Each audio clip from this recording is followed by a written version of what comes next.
diversity, cultural diversity, religious diversity. And he said that the world benefits from this symphony of civilizations, from this symphony of cultures, and this sort of unification that the West tries to impose, on the rest of the globe, arguing that its way is the only full of other cultures, but also extremely exploitative. And he said that unlike the Soviet Union during the Cold War, Russia doesn't want to impose anything on anyone. It's not fighting for anything, but it's all to do it responsibly, and it also tries to be mindful of and it also tries to this balance of interest or balance of power was one of the most common phrases in the speech. And Vladimir Putin believes that kind of approach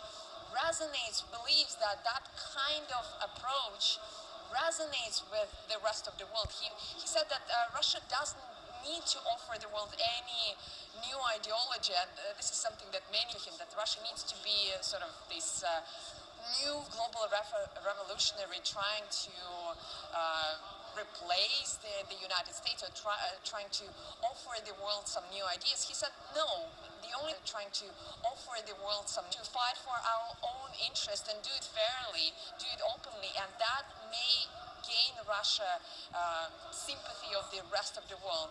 Now, a couple of delegates of Valdai Forum said that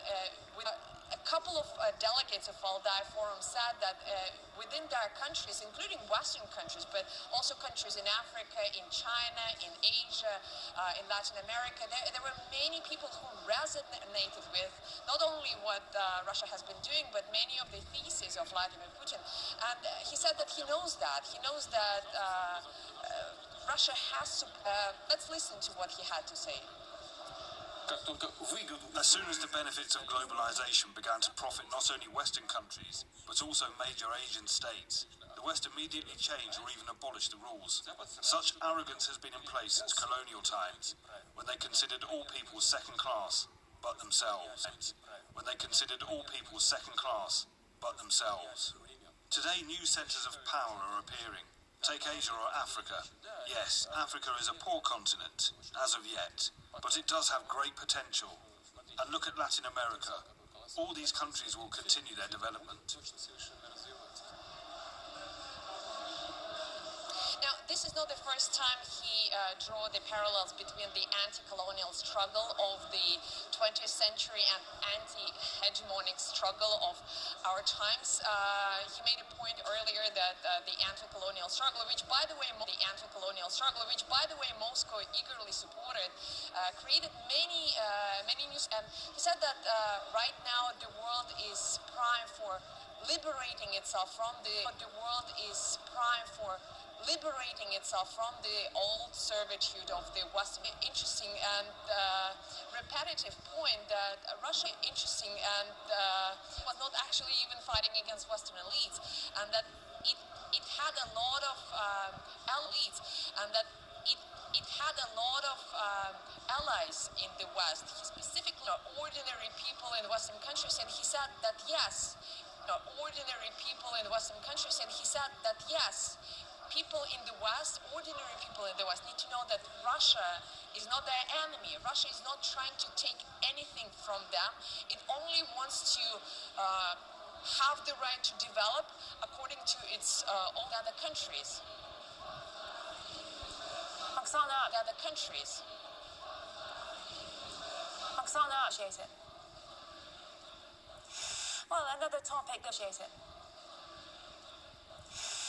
Another topic that Vladimir Putin touched upon in his speech was think about changing the council's structure so it reflects global diversity.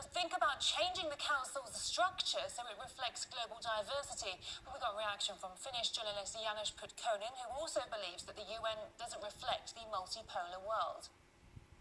As we see the multipolar order in general, but the problem in the body of UN Security Council, the problem in the body of reality of today's world, and let's say that reality of today's world, and let's say that the UN Security Council is too much controlled by the so-called golden billion.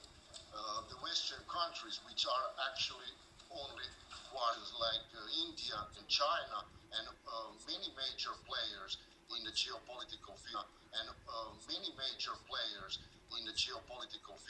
are totally without their own and independent voice. Of course, European Union actors want to have a role in the world politics, but they don't have the base from where. This is the whole fundamental problem of the credibility of the West in the geopolitical arena, and certainly they want to force the European Union as federation, and I think that when this plan of having European Union as a geopolitical player, it will face huge resistance from the patriots all around Europe. The US administration has reportedly been forced to rework its plan to put a price cap on Russian oil over investor warnings and a growing risk to financial markets. Bloomberg claims America is now likely to come up with a more loosely policed cap at a higher price than before. RT contributor Rachel Marston has more. So this Russian oil price cap was dominated G7 group of countries, plus Australia and maybe South Korea as well, and at a higher price than what U.S. Treasury Secretary Janet Yellen wanted. So more like the $60 a barrel mark instead of $40 a barrel. And by the way, Urals crude. Washington is worried about spooking investors. Why the higher cap? Because Washington is worried about spooking investors and the free market, which is, after all, a cornerstone of Western capitalism. So the last thing that markets need right now is more volatility to add to the high inflation. But Europe isn't happy with Washington right now because it needs much cheaper energy in the wake of sanctioning its own cheap gas supply from Russia. Brussels is also reportedly upside, like the EU has, and figures that this high price cap won't hit Russia's revenues hard enough. So Brussels is learning pretty quickly that when push comes to shove, Washington is not going to sacrifice its economy and industry for purely ideological purposes to the extent that the EU has in the interests of sticking it to Russia. Control global energy markets is pretty absurd anyway. Not like India or China. It's pretty absurd anyway. Not like India or China or Africa or the Middle East are going to sign on to this. So this idea of a Western buyers cartel as some kind of counter to OPEC Plus is like fantasy football, a game that nobody seems to be interested in except for their little clique. And Washington is really upset that the Saudis, as a member of OPEC Plus, are calling the shots on oil prices at a time when Washington's goal is to force those prices down with a strict oil price cap in order to starve Russia of revenues. Saudi Arabia is accusing Team America World Police of trying to police global energy markets now, not just through attempts to cap sale price of Russian oil, but by other means as well. People are depleting their emergency stocks, had depleted it, used it as a mechanism to manipulate markets, was to mitigate shortages of supplies, may become painful in the months to come.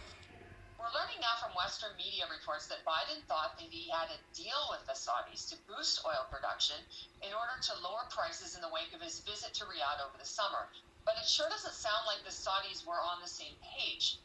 Not only has that production hike not materialized, but at the Davos in the Desert Forum in Riyadh this week, the Saudi energy minister said, quote, "We keep hearing, are you with us or against us? Is there any room for we are with the people of Saudi Arabia?" So clearly Riyadh isn't going to sacrifice its own revenues just to appease Washington and sticking it to Putin. And since bossing around the Saudis hasn't really worked out, well, the White House warned Wall Street off to that forum in Riyadh. So there's dwindling unity now off to that forum in Riyadh.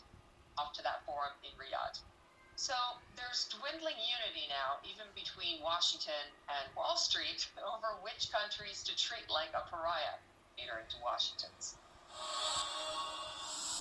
US President Biden claims he doesn't want conflict with China, while President Biden claims he doesn't want conflict with China, while RT's correspondent Caleb Morpin brings us the story.